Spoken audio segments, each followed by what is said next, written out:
check out the blog and look at some of these articles, but they're pretty eye opening. I think Trump had put in some waivers on solar panel components, and now the Biden administration has waived those waivers for a lot of Southeast countries. So you've got or Southeast Asian countries. So basically, China is making these materials, sending them to these other companies who do just like some light manufacturing, like the IKEA example, put them together, and then we buy them. So it's like we're really just still kind of buying it from China, similar to how like Russia will just like blend their oil barrels with somebody else over here, and then you're buying Russian oil, right? It's like this Yeah. smoke and mirrors game.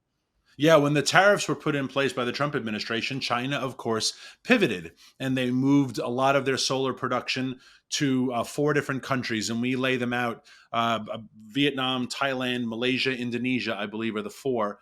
But there's still Chinese companies in those countries. And if you know the way China operates, a lot of times they fly in their own workforce. So they don't even hire locals. It's kind of, if you go back to why COVID was exploding in central Italy, and then you realize, oh, it's because a lot of those factories are Chinese run, Chinese owned, and they fly in Chinese workers. They don't hire local Italians. And so it was same idea when it comes to solar panel manufacturing, and we see this all throughout Africa as well. They'll fly their own workforce to do the labor.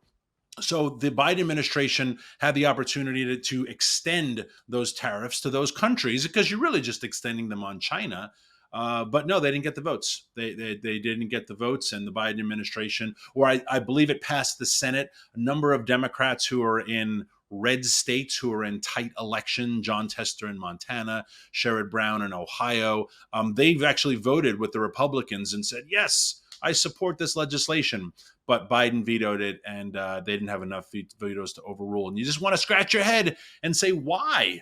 And this is where my free market libertarian friends will side with the Democrats, and they'll say tariffs are bad. They're bad for free markets. And I agree with you in theory, but in practice, when one country like China hires 9-year-old girls and imprisons their parents and has them work in basically slave camps, those tariffs are not the same as just punishing. They're not tariffs on Britain or tariffs on Canada. They're tariffs on a country. And heck, we boycotted South Africa during apartheid for this very reason, because of inhumane conditions. And we used our economic might to demand better conditions.